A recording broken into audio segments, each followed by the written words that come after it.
กาแฟแล้วเจอเอาไปแล้วในรถเขาได้นี่เราคอยแต่ละเสาร์เราหาเงินนะพอได้กินกาแฟเป็นตะกี้กดไลค์กดอันนั้นเด้อกดติดตามกินกาแฟจะได้นี่สภากาแฟกันอยู่ตรงนี้เลยมีเสามาแล้วก็เต็มอยู่นี่เลยจะปุ๊บปุ๊บจะปุ๊บรถเยอะตัวผู้มีรถเยอะจอดอยู่เนาะรถมอเตอร์ไซค์ก็จอดอย่างนี้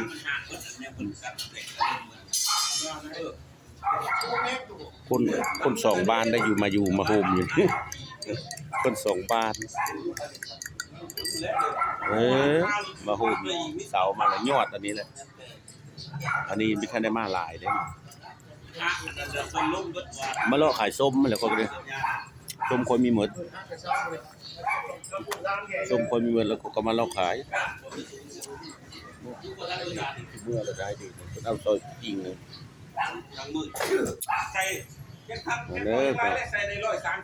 เซลอันซื้อซอยห้าดอกกว่าเฮ้ยตอนนั้นปีกปัสดุนี่เฮ้ยมาขายเฮอร์ซิลเด้อสิเจ้ามาขายเฮอร์ซิลฮะนะปิ้งแล้วเรียบร้อยเฮ้ยพอดีกินกับข้าวเลยนะ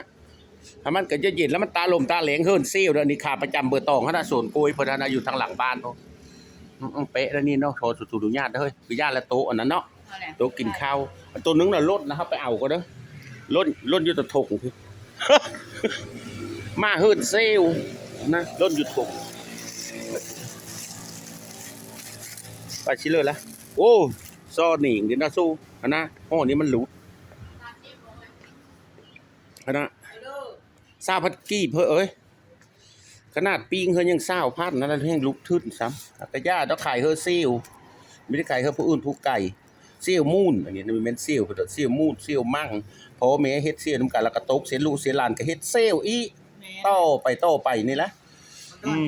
โดนกับซิลกับลูกชายเพิ่นลูกคอยนะเนี่ยนั้นอามานเด้อซิลเด้อเฮงปังย่ามันหาพ่อได้อยู่ได้กินขนาดพ่อสิไปถ่ายเขาเบิ่งสวนกล้วยเพิ่นน่ะเด้อ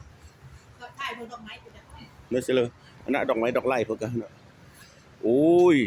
ลูกเต่าเพิ่นก็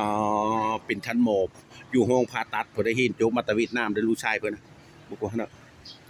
รูดล่างเพิ่นก็เดี๋ยวค่อยสิเอาแก้วเบิ่งสวนกล้วยเป็นราคาประจำของค่อยแล้วอันนี้นะผลนั้นเดี๋ยวนี้ละคนหางคนมีตั้งสไลด์ได้เนาะสู้กูก็งุดนะมีทะเลแห้งเยอะมีนะเบิ่งในสวนกล้วยเพิ่นนะเบิ่งนี่ผู้อยู่ทางหลังบ้านตะกี้เนี่ยเพิ่นต้มเหล้าเด้เพิ่นย่าแล้วเพิ่นมีไหวแล้วเพิ่นเหมยเพิ่นว่าสวนกล้วยนะคนในโรงงานต้มเหล้าเนาะนี่เนาะมันอันนั้นมันเรางามนะสวนกล้วยเพิ่นนะบ่ว่าเนาะผู้ลามไปในผู้มันบ่กว่าดินดอนก่อนกว้างเพิ่นละกว้างแล้วของพ่อแม่เพิ่นมาอยู่ตะเก้าพุ่นดิแต่อยู่แต่สมัยอันระบบลาซ่าพุทธเจ้าสมัยเจ้าชีวิตพุทธพ่อแม่เพิ่นนะเมื่อกี้น่ะเพิ่นต้มเหล้าได้แถวนี้นะว่าฮู้เพิ่นนะหลังหลังนี่ก็โอ้ยครบบ่ครบเจอเพิ่นก็ไม่ได้ปะได้ทิมได้เพิ่นซื้อนำตลอดได้สิเจ้าขายส้มแล้วก็มากินข้าวเป๊ะข้าวพวกเจ้าน่ะคือข้าวเป๊ะเครื่องในเย็บแควกินเพิ่นก็ได้อันนี้แค่นี้นี่เครื่องในมันเปื่อยเลยนะอ่อนๆแล้วก็ยำเบิ่งอยู่ร้านเวียดนามนี่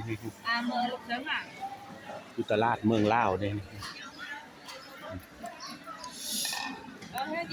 ข้าวเปียกข้าวนี่เป็นตาแซ่บอยู่พวกเจ้ามาเด้อขายได้ก็ได้กินอันนี้แล้วขายแล้วก็ผู้เฒ่านะภาษาผู้เฒ่านะขายได้เงินแล้วก็มาซื้อกินนี่แหละ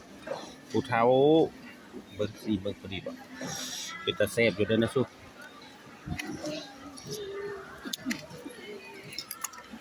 เก็บแควกินเพิ่นก็บ่ได้ผมบ่ครบเจอเด้อ FC ผู้ซื้ออันส้มซื้อเพิ่นเหลือซอยก็คือพวกเจ้าหังพวกเจ้ามีขาซอยผู้เฒ่านะคนมีอายุขายเครื่องเพิ่นอายุ60ปลายแล้ว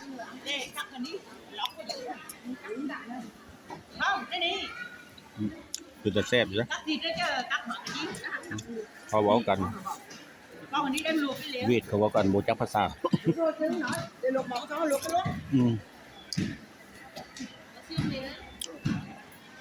พอกินได้เฉยมาเด้อ Luộc cái trái มา bê. เด้อเพื่อนเยอะเฉยมาเด้อ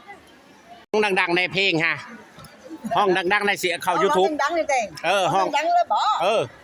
Con lao công việc. ภาษาเวียดห้องเพลงเวียดห้องในสิเอาเข้า YouTube Trong cái ngô bê. เออ Rồi phải. เราหมากม่วนได้ขนาด Mình nhớ. ขนาดเบิ่งแน่นะกะปิก็แซ่บได้กะปิกับพวกเจ้า Còn ติดตามทางช่อง YouTube ก็ได้เด้อติดตามทาง YouTube พี่น้องเวียดนามลาวเวียดนามพวกเจ้าเวียดนามลาวเวียดนามปนกันอุดรูดอยู่ขนาดเบิ่งนี่เราขายเครื่องเราได้เงินเราก็ยิ้มๆเนาะเงินน่ะทอกันละบ่เงินน่ะบ่เงินเซนกีบกับอันเซนโดเท่าใดเงินเซนกีบลาว làng lao ra làng sống việc. Hả? Làng sống việc làng sống. ไปว่าล้านเงินกีบละเงินเวียดละล้าน200,000เขาก็บ่ให้ทอกันแหละเนาะเขาทอกันบ่ได้นะเวียดนามกับผลิตเครื่องขายเด้เมนถูกต้อง Thế này nó thầu lẻo hả thế đây cái này bớt nè. เมนดูกว่าความเก่งของเวียดนามสุดยอด